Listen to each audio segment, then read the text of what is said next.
Welcome to the Just Ingredients podcast. I'm Cara Lynn, and here we talk all things nourishing to the mind, body, and soul. This is a place where you can find just good ingredients to life.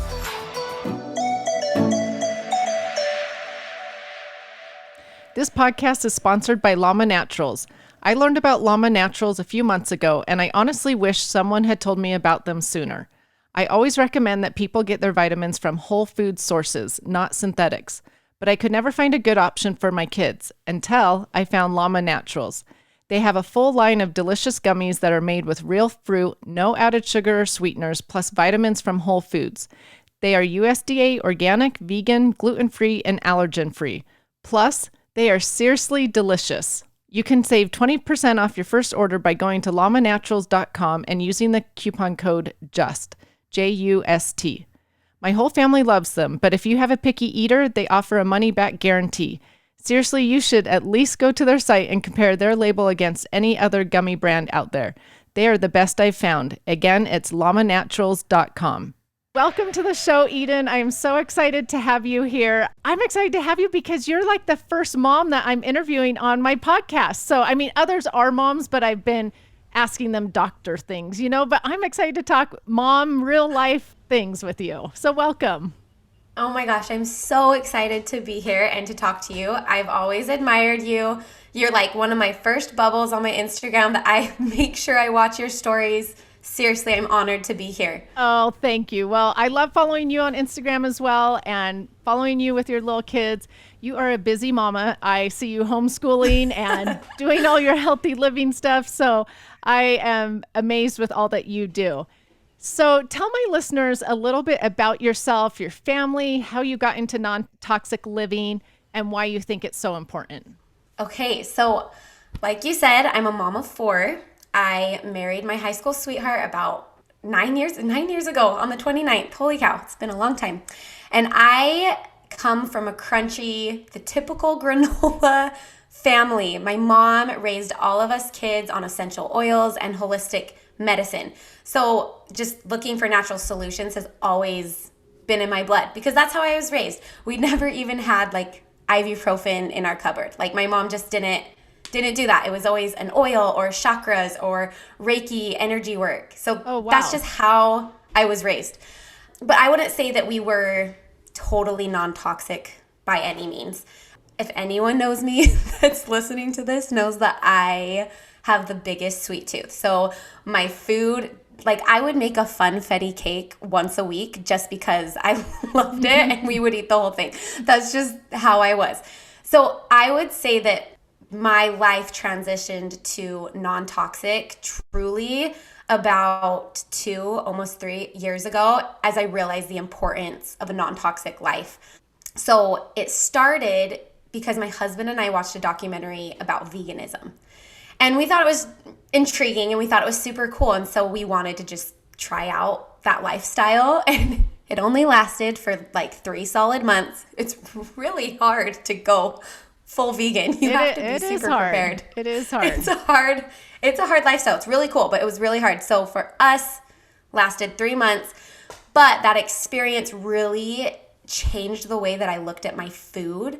And it made me want to be better and not just the medicine side of non-toxic, but all sides, because I saw the way that I felt and the way that my family and my kids felt through our food. And so through that experience, we started to slowly transition to cleaner ingredients and to cleaner products.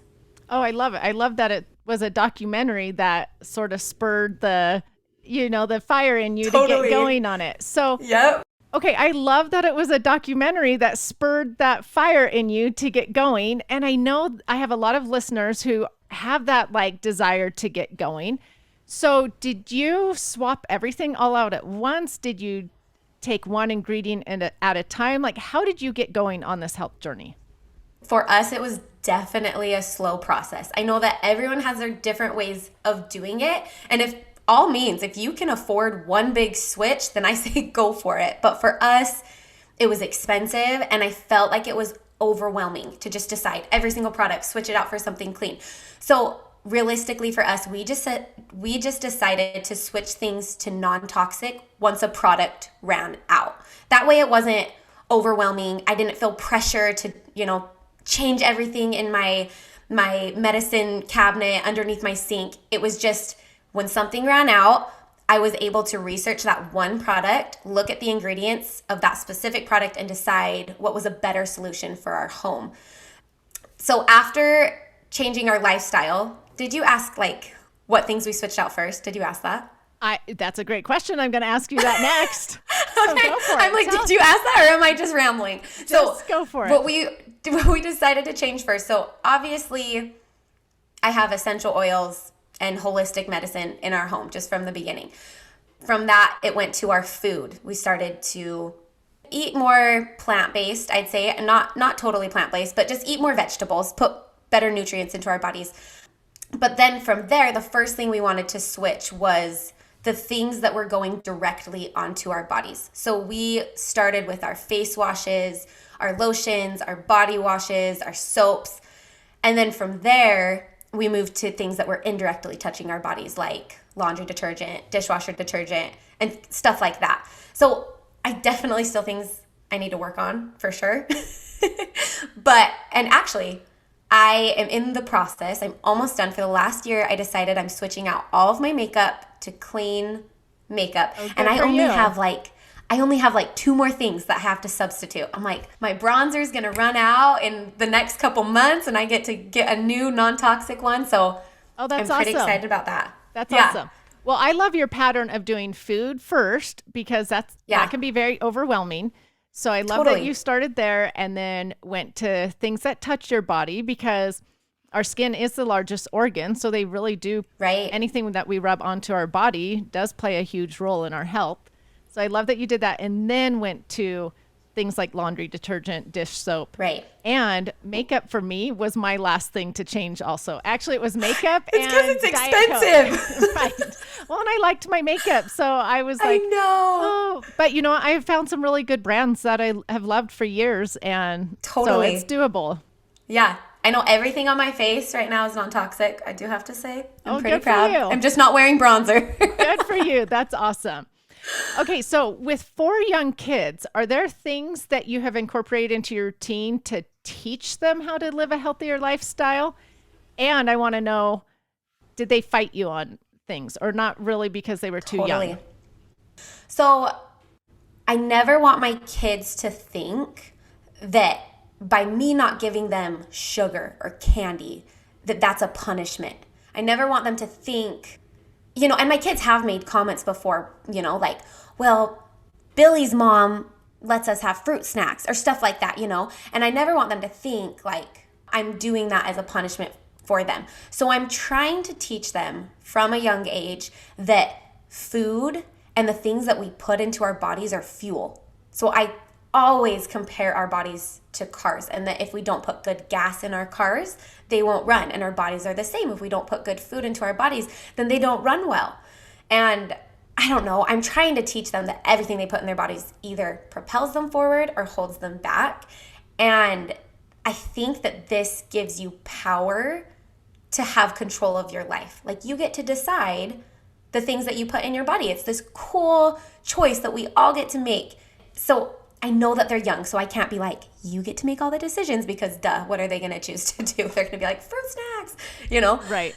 So it's like a balance of teaching them how their bodies are going to feel after they put this in their bodies with no shame. I never want to shame them, but being aware of it, Because I don't want them to have a bad relationship with food. I want them to love food and be like, wow, this is amazing. This is going to make me feel good. This is going to help me run faster. This is going to make me want to jump out of bed in the morning. And food is amazing. I want them to love it. So I want to teach them that good food can be just as delicious as food that maybe isn't as good for you. So that's been important to me as a mom with young kids. They like snacks. They like treats. They like ice cream. They take after me. They want their large chocolate shake.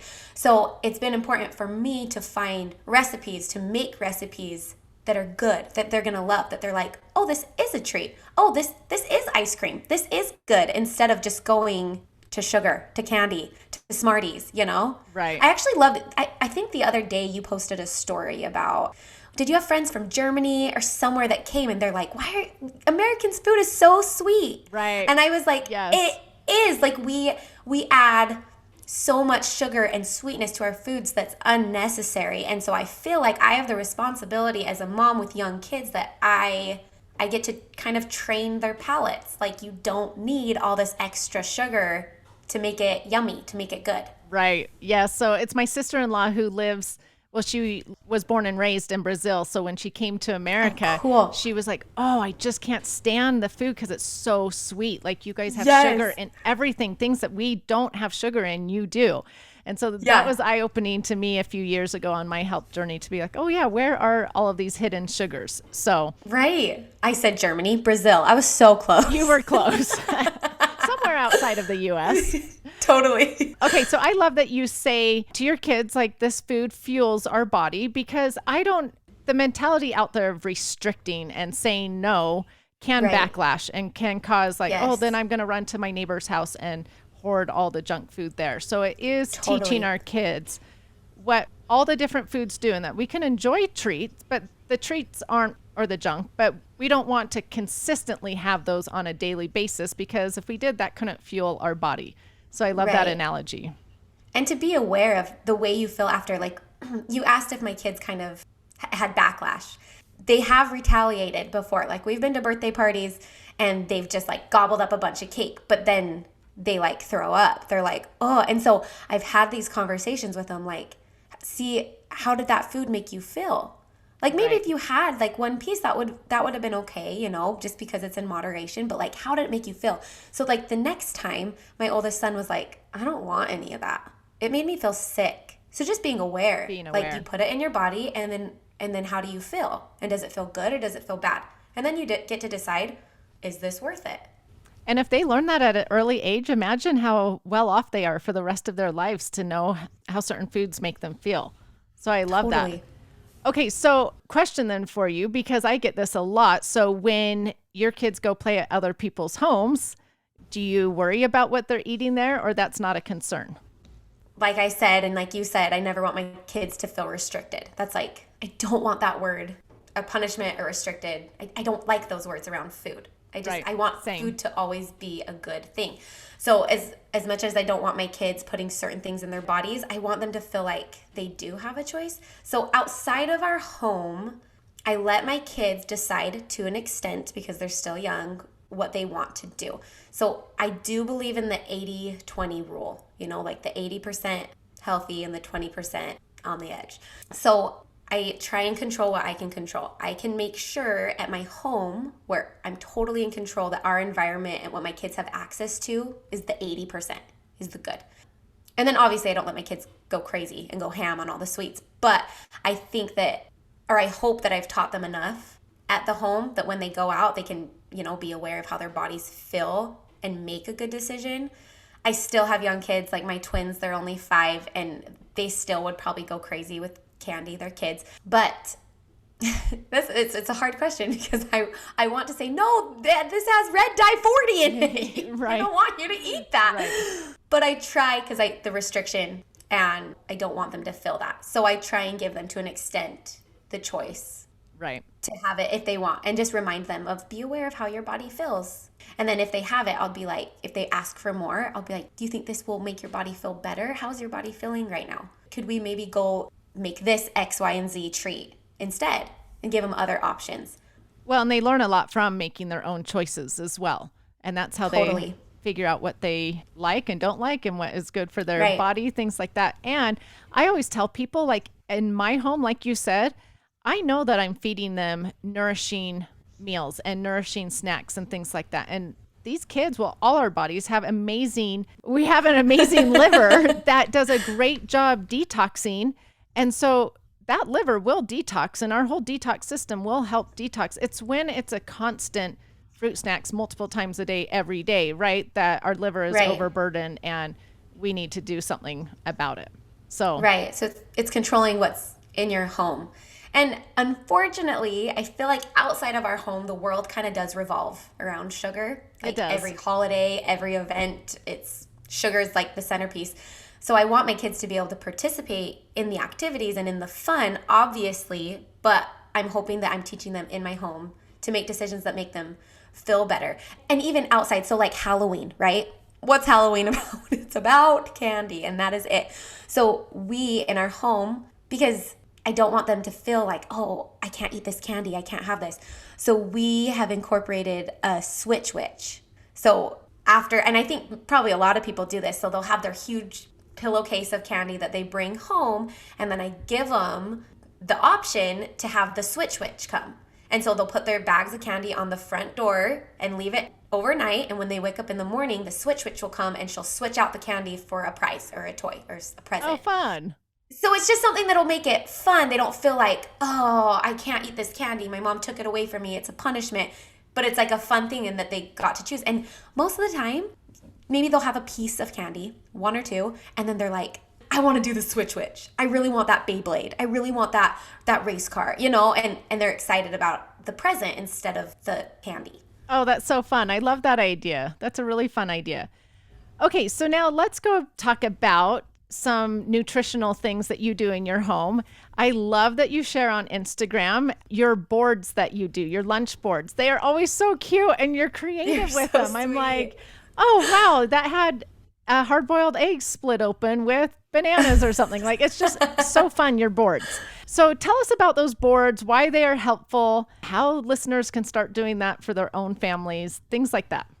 Totally. So we love our kids' lunch boards. My kids love them. I started them because lunch was my least favorite meal of the day. I felt like it was like the awkward meal. I make my breakfast in the morning and then I planned my dinner. I have all my ingredients to make a good dinner at night. And then I just have that awkward meal in the middle of the day that I'm like, I don't want to take all this time preparing like a huge meal. It's just like an awkward time for me. Right. Lunch was always hard. I never knew what to make. So I started making these boards where I never plan ahead about what I'm going to make for my lunch. I just open my fridge, open my pantry, and pull out as many good things as I can and just like slap them on the board. So whether that I have like a bunch of hard-boiled eggs in my fridge that are already made, I'll be like, oh, this is great. Sometimes I'll have like nuts. I'll pull out some fruit. I'll pull out some vegetables and I just put them all on the board. So I feel like making these boards, it gives my kids an opportunity to try new foods, but without the pressure of it being on their own plate. So I've noticed when my kids have their own plate and I put something that's new and it looks weird, it's a weird color, it maybe has a weird smell, and they're like, ugh, I don't want to eat that. They're not very inclined to try it. But when I make that same thing and I put it on a board in the midst of bananas and grapes and hard-boiled eggs, asparagus, whatever, and it's in the midst of it, they're more inclined to try it because it's just next to everything and everyone's kind of grabbing and they're like, well, I want to try that. And even if they take a bite and put it down, I'm fine. It's like free reign on this board, and I like that they will try things that they've never tried before when it's on the board. That's awesome. That's a great thing for picky eaters because totally they hate new foods right on their plate in front of them. So to have the option to choose or not choose it on this big board of options is a great idea. Right. I wish I'd thought of that. I have a 17-year-old who was the pickiest eater growing up, and he's now an awesome eater. But I wish I had thought of that when I was a young mom. They're fun. They make lunchtime easy. And people always ask, like in my stories, they'll be like, where can I get a board like this? I just bought my board at Home Goods. It was $10, super cheap. And it makes lunchtime just a breeze, just so easy. Throw on all the extra fruit, produce that I don't want to go bad. I'm like, these carrots, I want to hurry and use them. I just pull out everything I don't want to let go bad, slap it on that plate, and they love it. They go crazy over it. I'm going to have to incorporate that because my kids are at school for lunches, but this summer for sure, I'm going to have to incorporate that. So. Well, and I always leave it out too. Like after they've like kind of picked it over, I'll just leave the board out and they'll kind of snack on it until dinner time. Yeah, it's cool. It gets them so many vegetables and fruits and good nutrients in their body through the day. I love that. I am a huge proponent of trying to teach incorporating more fruits and vegetables into our diet because I think they are so nourishing, so healing to the body. So do you have other tips or tricks or ways that you like to incorporate fruits and veggies into your kids' diets? Yeah. So like I said before, people ask if we're vegan or vegetarian. We are not. I can't claim those things because I feel like there's a lot more effort than the lifestyle I live. But we eat as plant-based as possible and then meat sparingly. So if people ask like what our diet is, that's what I would say it is. So our meals are mainly vegetables. My brother once said something to me that I thought was super interesting. He's like, the American culture has it backwards. Our main dishes should be side dishes, and our side dishes should be main dishes. I just thought that was so interesting. And I agree. Right? So we have totally adopted that into our lifestyle where something like a salad or the vegetable dish would be a side and I wouldn't make as much. Now I like triple that, and that is our meal. And if we do want to do meat or something, it'll be like the little treat on our plate. It's like the little side dish that we have like a little bite of that. I don't know what my deal is. There's something wrong with me. I cannot cook meat. Even like a raw chicken makes me gag. And then even when I cook it, I'm looking at it like, I know what you looked like before. And I can't eat it. It grosses me out. But if someone else cooks me chicken, I'm good with it. So that has kind of made my meals, I guess, more vegetarian based. But sometimes my husband will like want to barbecue something. I can cook fish though. Oh, that's seafood good. For some reason. Seafood, I can cook seafood. It's just like raw meat grosses me out. But yeah, so like I find that our meals are mostly vegetables. And as for incorporating fruits and vegetables beyond our actual meals, I think that everyone probably does this, but smoothies and shakes, they're just so easy. You know, if you do have a picky eater, you can throw so many things in there and hide it with good probiotic yogurt or organic juice or bananas. You know, you can mask whatever you're trying to hide from your kids. We actually call this shake that we make, it's with like cacao powder and peanut butter and bananas. And dates. That's literally it.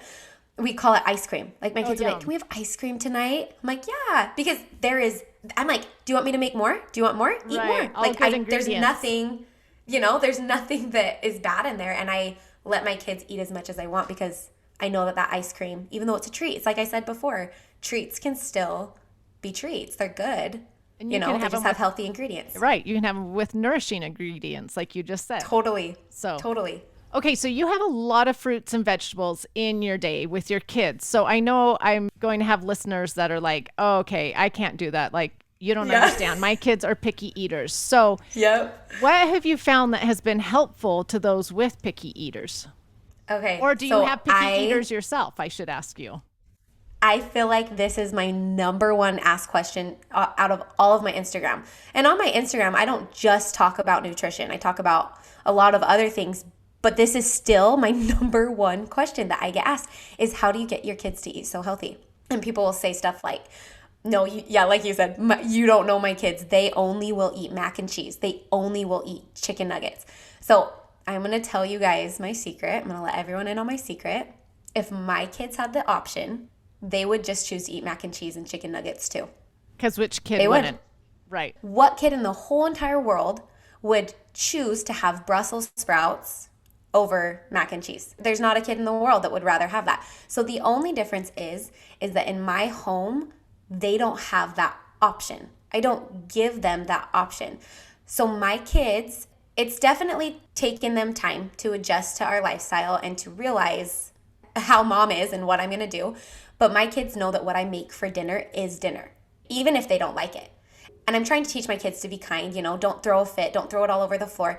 But if they don't like it, finally gotten to a place that if they don't like it, they'll say, this is a not make again.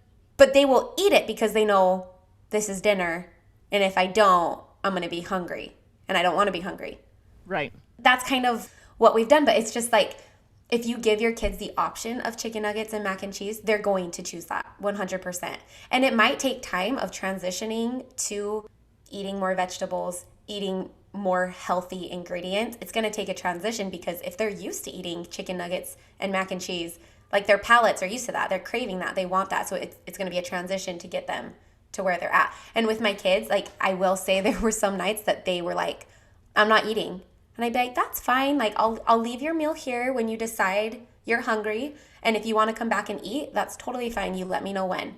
And they would go to bed and then they'd come out and be like, I'm hungry. And I'd be like, great. Well, your meal is right here and you're welcome to come eat it. I'll warm it up for you.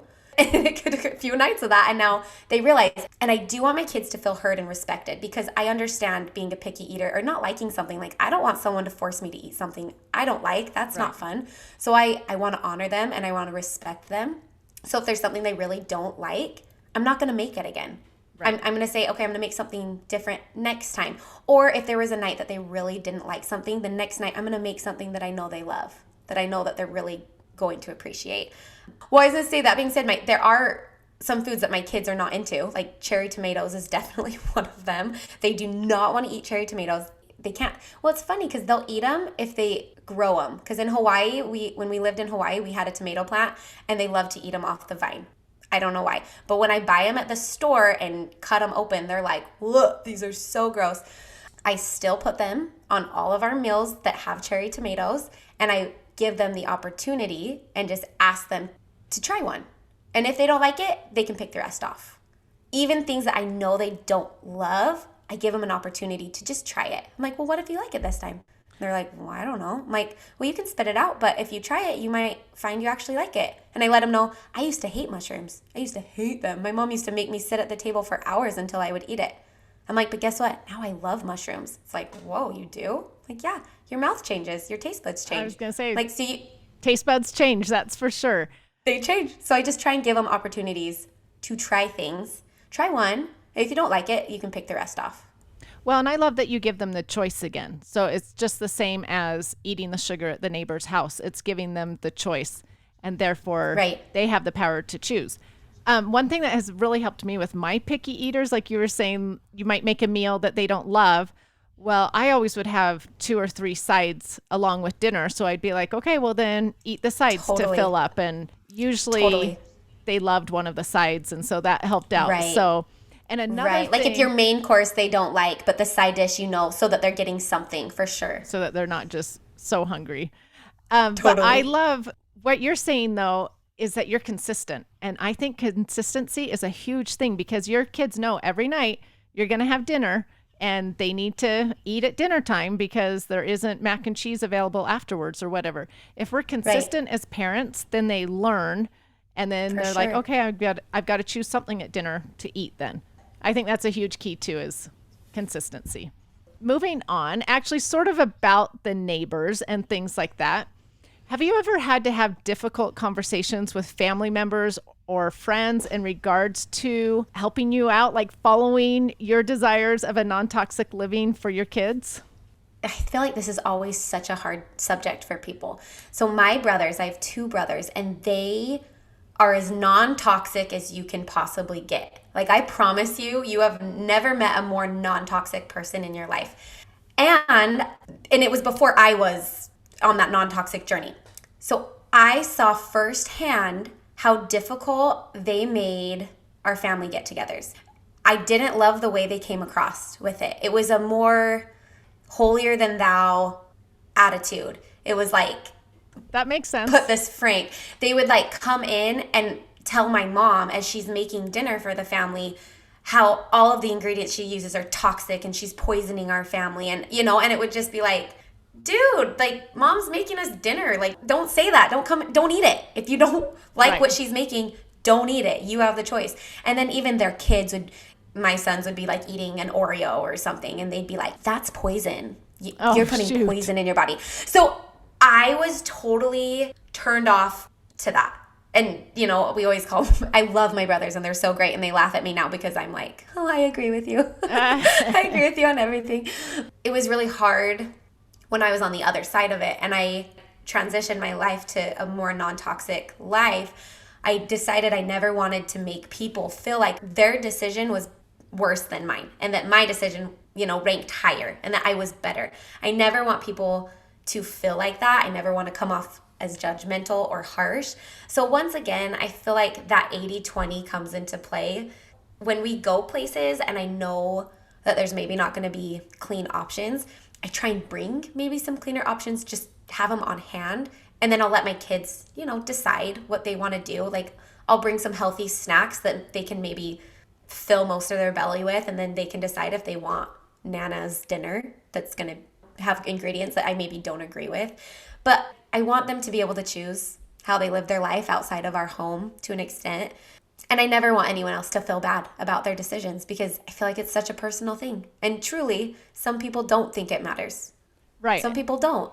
And that's okay. I don't have to agree with them, but I never want them to feel less because of their decision. And that's something I want to teach my kids too. I don't want them going up to kids and being like, that's poison. That's bad for you. You know, I want to teach them, because they've asked me before, well, why can blah, blah, blah have that treat? And I say, because they want it, and that's fine. And if you want it, you can have it if you really want, but it's mommy's trying to help you and protect you and make you feel better. I just feel like it's like those underlying beliefs about what we put into our body that I'm really trying to get into my kids' heads. Well, and like you said, I don't ever want to shame people, and I don't ever want to say to people like, or be not grateful for things, because I would be grateful that my mom was having us all over for dinner and, you know, taking the time to make a meal, things like that. So I also figure everybody's on a different spot in their health journey, and some haven't even began a health journey, but that doesn't mean in 5 years from now, they're not going to be cooking with more nourishing foods or better choice products. So yeah, we do have to be really careful of how we express that to others, because we never want to be negative or shaming or ungrateful, things like that. So I love that you're teaching your kids those qualities and traits. It's kind of like the know better, do better. I always try and lead by example as well. So if I go to someone's house, I'm not going to be like, I don't eat this and I don't eat this. You know, if someone's going to make me a meal, like, of course, if you're allergic to something and really cannot have something, you can say that. But for me, that just prefers a non-toxic life, I'm not going to just, you know, hammer out a list of requirements if you're going to have me over to dinner. But then when they come to my home, then it's my chance to maybe have like an example of how I like to live, and maybe, or spark that curiosity of, oh, wow, like there's no sugar in this ice cream. Well, what's in it? You know, and I just always think of leading by your example, and feel like when my brothers did that, I did not want to live like them, honestly. It wasn't like joyous. I'm like, I don't want to be like you. I don't even want to eat like you. Even though in the back of my mind, I knew that they were right. I'm like, ooh, I don't want any part of that. I just feel like if you do things with love and light, people are so much more drawn to that and want to follow that example. I agree. Okay, moving on to a next topic that you probably get asked a lot, and I get asked a lot. Being a mom of young kids, how does your budget play a role in raising kids with these healthy, nourishing foods and non-toxic products? Do you have budgeting tips that you like to tell people? There's a saying that I heard that I know. I was like trying to look it up. I'm like, where did I hear this saying? I couldn't remember how it exactly goes. But it's something like, you spend your younger years sacrificing your health to make money. But then when you're older, you use that money to get back your health. Oh, so, I haven't heard that. That's a good one. Isn't that so good and so true? Because when my husband and I were first married, we scrimped and we saved. We didn't have any money. We were so poor, and we would just buy the knockoff brands, just the cheapest salsa that we could get, you know, just all of the cheap things, just trying to save money. Now, looking back, I'm realizing how important it is to invest in your health now.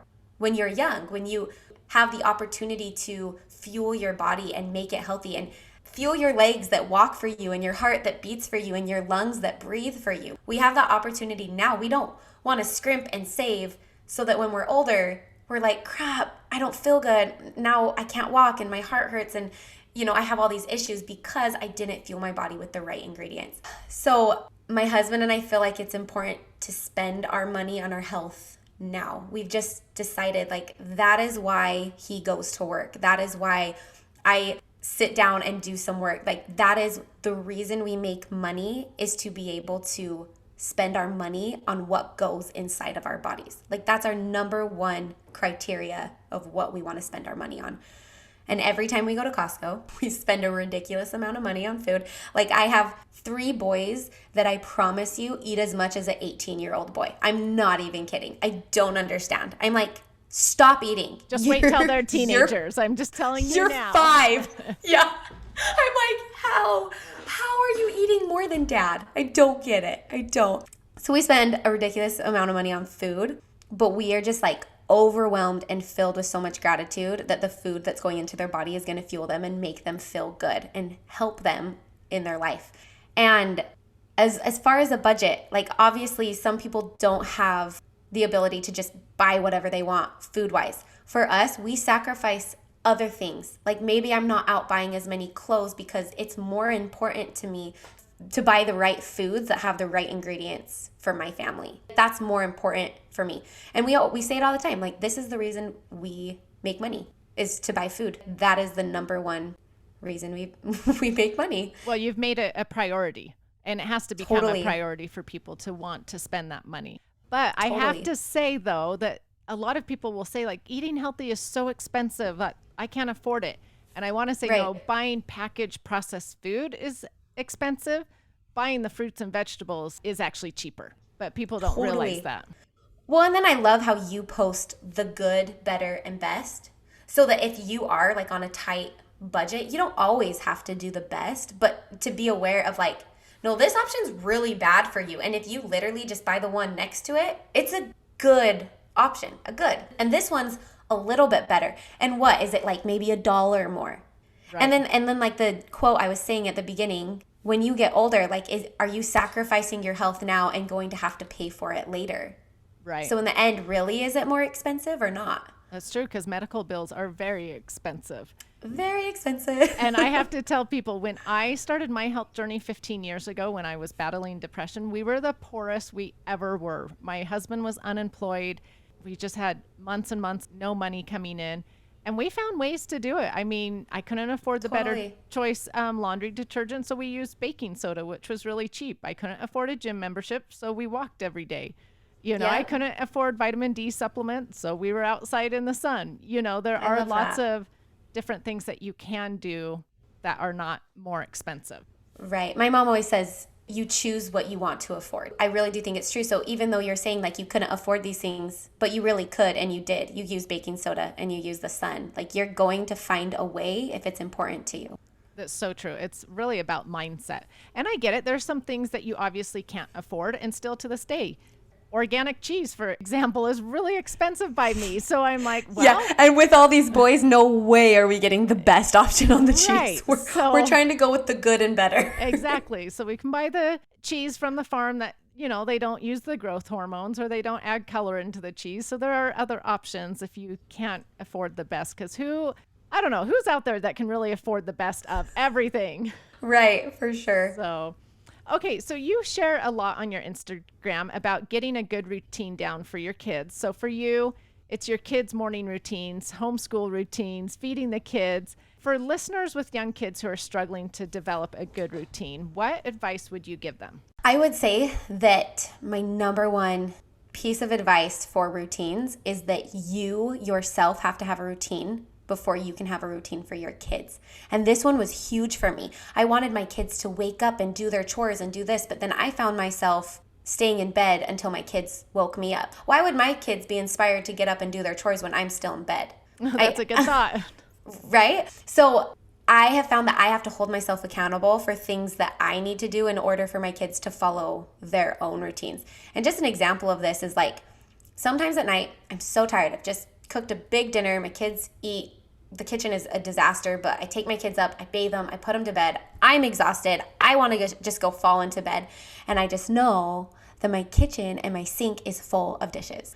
And I know. So one of my kids, their first chore in the morning is to empty the dishwasher. It's just like a no-brainer. They wake up, they clean out the dishwasher. We live on a when-then basis. When you clean the dishwasher, then I make breakfast. So it's not like a punishment or a reward. It's just a when then. Like, oh yeah, when the dishwasher's cleaned out, then I can make breakfast.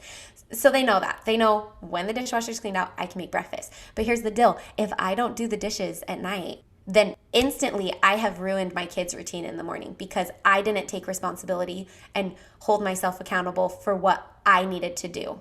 So I realize that when I start to get lazy on my own schedule, it reflects onto my children and they start to get lazy and it starts their day off. I don't do the dishes, then they don't do the dishwasher. And then that's how we've started out our day of them not starting their routine. So I do believe in schedules, obviously, and I do believe in routines. And I feel like they're so important because they make your day just run smoother. When you can kind of know what to expect, it makes your day so much easier. You hold yourself accountable, you be an example for your children, and they're able to kind of mirror those actions and do that as well. But I do want to add, as a mom of young kids, things don't always go the way that you planned them. That's for sure. So I always say, have a routine and have a schedule that is breakable. It has to be able to break, because I believe in being spontaneous and letting things flow naturally. And have a plan, but see where your kids are kind of going that day. Maybe they want a little bit more of outside play. Maybe they're wanting to learn about sharks and totally disregard your entire plan for homeschool. I think kids are just kids, and sometimes we expect them to be adults and act like adults. And we need to remember that they are kids. They're innocent and they're pure, and unexpected things come up, and it's important for us as adults to be flexible. And when we are flexible, when things do come up, it doesn't let that thing ruin our entire day. It just changes our day and it makes it different, and you're able to have a new plan. I love that, because you definitely need a schedule with homeschooling your kids. For sure. But at the same time, you've got to be flexible and let things come up as they do, like you said. Tell my followers what a typical morning looks like for you guys. Typical morning. One of the reasons I love homeschool is that my kids can sleep in. My kids sleep. They sleep till like 9. I don't know what the deal is, but they need their love sleep. to sleep. That's good. So I love that I don't have to wake them up. They sleep until about 9. I try and get up earlier where I can kind of check off some boxes on my to-do list. I try and get a workout in. It doesn't always happen, but I try and get a little workout in before my kids wake up. When they do wake up, I love a big breakfast. I'm such a breakfast person. I love making a big breakfast. So it's a slow morning, which I love so much. My husband works in the afternoons, so he doesn't go to work till around noon. So in the mornings, it's just lazy. We eat breakfast, we kind of hang out. They play basketball with my husband, football outside. Usually around 10:30 is when I will start my school day. And I say usually because that's me trying to be flexible with my routine. If my husband's had to work extra hours, he really wants to get that morning time with them. And I feel like that's more important than starting school on time. So sometimes he'll be like, I really want to hang out with the kids or go to the pool with the kids today. And so I just have to kind of X out that time period of school and do it later. But for the most part, our school day will start at 10:30, and I switch. So I'll do like math with my oldest while my twins have their free time, and then we'll switch. I'll do math with my twins while my oldest has his free time. Then we do language arts, switch again, language arts. And then noon-ish to 1 is when we'll have our lunch, where I do those amazing kids boards that my kids just love. They can go crazy on it, make a big mess. They love it so much. And then I put my daughter down around 1 or 2. And that's when I'll do like an extracurricular activity with my kids, whether it's a craft, a science experiment, or we'll kind of dive into some history. And then after that, I guess this is past the morning. This is my whole day. This is your whole day routine. And then past that, my kids have kind of gotten sick of me and they're done with me. They're like, you've been with me all morning and all day, and they like leave me for like 2 hours. They'll just go play in their room. They'll play Legos. They'll go outside and play football together. And I'll have about 2 hours to just do what I want. I'll answer emails. I'll draw. I love to draw on my iPad. I'll do whatever I want. And then they start to get hungry, of course, and then they want me again, and they come back, and it's dinner time. Okay, thanks for sharing that. I was just curious, and I know some other moms were probably curious how you do it all. I want to talk about last Christmas, if that's okay. Your youngest daughter suffered from a seizure while napping. And on Instagram, you talk about being frustrated because you don't put toxins in your kids' bodies. You try to minimize them. And can you explain what happened and how you coped with those feelings of discouragement and helplessness, even though you felt like you were doing all the right things as a mom?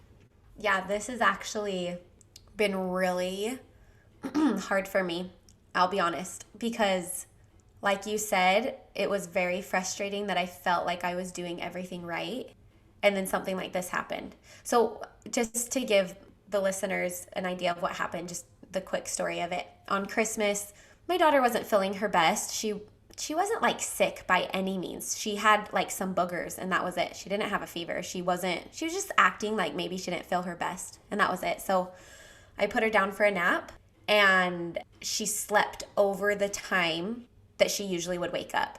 And me being a mom, I've had to really evaluate this and say that I did nothing wrong right here, because what mom would go wake up their sick child? But of course I felt the guilt that I should have gone in earlier. But I let her sleep past the time that she usually woke up. And my husband was the one that was like, Eden, Rio's been sleeping for a really long time. I feel like you need to check on her.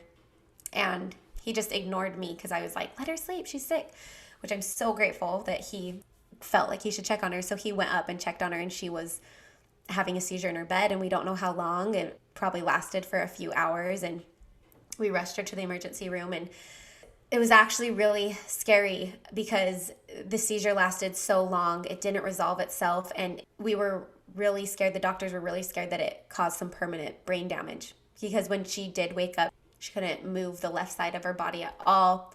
Her eyes were like completely glazed over. We just thought that like she was gone. The girl that we knew was not so scary there anymore. It was the scariest thing I've ever been through in my life.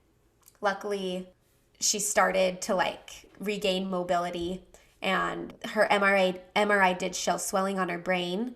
But as the days went on, it got better. She really just got better. And then suddenly a week later, she was just totally fine and running and like acting like nothing ever happened. But then here I am. I'm like, oh my gosh, I feel like a broken person, because I've never dealt with anxiety or depression or anything like that in my life. And here I am feeling all of those feelings all at once, because right. Number one, I work so hard to protect my children. And that does start with putting good things into their body. And if it's not good, I don't want to put it in there. And I know a lot of people whose kids have had febrile seizures. And I have always said, like, it's because of something. It's because of something that was put into their body. Not putting the blame on the parents. If right. you don't know, then you don't know what you're doing. But I've always thought there was an underlying cause. Healthy kids don't just have seizures. And then here I am really having a reality check of, oh, wow, things can happen. Something that I never in a million years, I would have thought that my kid would have a heart attack over a seizure. I just never thought that could happen to my child, and it did. And I feel like I still have to work on the frustration of knowing that I didn't do anything wrong, and that sometimes things just happen. And the silver lining of it, honestly, because there is a silver lining on it, I feel like my appreciation for life is just bounds bigger. Like, I appreciate my life every single day more than I ever have, because I have this reality check of your life can end in 1 second. You can all of a sudden not be a mom in 1 second. Your kids can be taken from you in a matter of minutes. I never really stepped into those shoes because I never had to. And then when I was forced into that position, it really made me appreciate how beautiful the gift of life is. So ever since that scary experience, I have really put so much emphasis on loving every single second of my life, even when it's hard. Like, I'm a mom of 4 young kids. They drive me nuts. I promise you. They're crazy. They break everything that they touch. Literally everything they touch, they break. I get it. It's frustrating sometimes. But because of this life or death experience, I have just really slowed down and asked my question, is it important? And the only thing that is important is my relationships and the love that is in my home and the love that we give others. And that is what I'm truly trying to focus on. I've always been a spiritual person, but when something like this happened, I really had to check in with myself on what do I believe. And I feel like that experience has grown my faith, and it's had me rely on my faith. And that is honestly the thing that has gotten me through, is knowing that there's something more. That's just a belief that I have.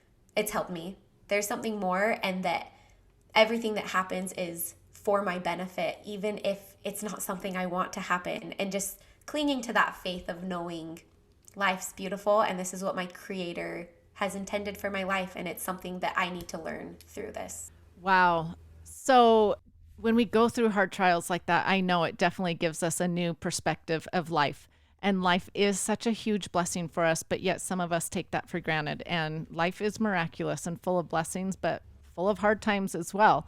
And I can't imagine the emotions you felt as a mom, because we do put all of that pressure on ourselves to protect our kids and raise them as best as we can, and hope that we do everything to help them live a healthy life. And so I know my listeners are probably wondering, like, is your daughter okay? What is she Yes. dealing with now? She's 100% normal. It was weird because she couldn't walk, and it kind of had the doctors stumped. Like, they thought that there might be permanent brain damage because of the swelling on their brain and how long the seizure lasted. But within a week, she was running, jumping. She's like literally the most coordinated child I've ever seen in my life. She's totally fine. And I just pray, because it was a complex febrile seizure is what they classified it as. And I just pray that it never happens again. And there's nothing I can really do. I just, going to continue to prepared for a seizure. Like, why would I look into what would I do if my kid has a seizure if I've never had to deal with that. I've never even thought of that. So now I feel a lot more prepared that if something like that happens, and I promise sometimes I leave my house and I'll leave my kids with like a babysitter or my husband, and I get this overwhelming, this is what anxiety is. It's crippling sometimes. Like, it's panic in my heart, and I just have to like stop and walk through. Kind of just make it factual and like take the emotion out of it. Factual. Okay, if she has a seizure, what will I do? Call 911. And while they're coming, I'll give her seizure medicine, and I'll lay her on her side, and I'll talk to her while she goes through it. Like, just totally take the emotion out.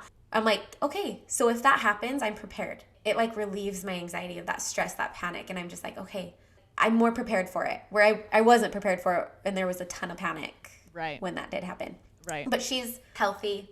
She's fine. Which I'm so glad to hear. That is such a blessing for the trial that you guys went through. So that is really a true blessing. We're so grateful. Well, thank you so much for sharing tips with my listeners about picky eating and fruits and veggies and non-toxic living and budgeting. We covered a bunch of different things. So thank you so much for being here and giving all those little tips. I end every podcast asking my guest what they think the best ingredient in life is. I love this question so much. So I would have to say presence is my first, because I feel like when you're always looking ahead or looking back, you aren't truly able to vibrate at your highest frequency. But when you are in the present moment, it allows you to just appreciate your life exactly how it is. And it allows you to create beautiful connections with people, because you're not thinking about what am I going to say next, or what did they do, or you're just right there in that moment, and you can appreciate every sound and every touch and every emotion. And then the presence kind of leads into my next ingredient. Sorry, I have two. I have to have that's two. That's great. When you are present, you are just filled with so much gratitude.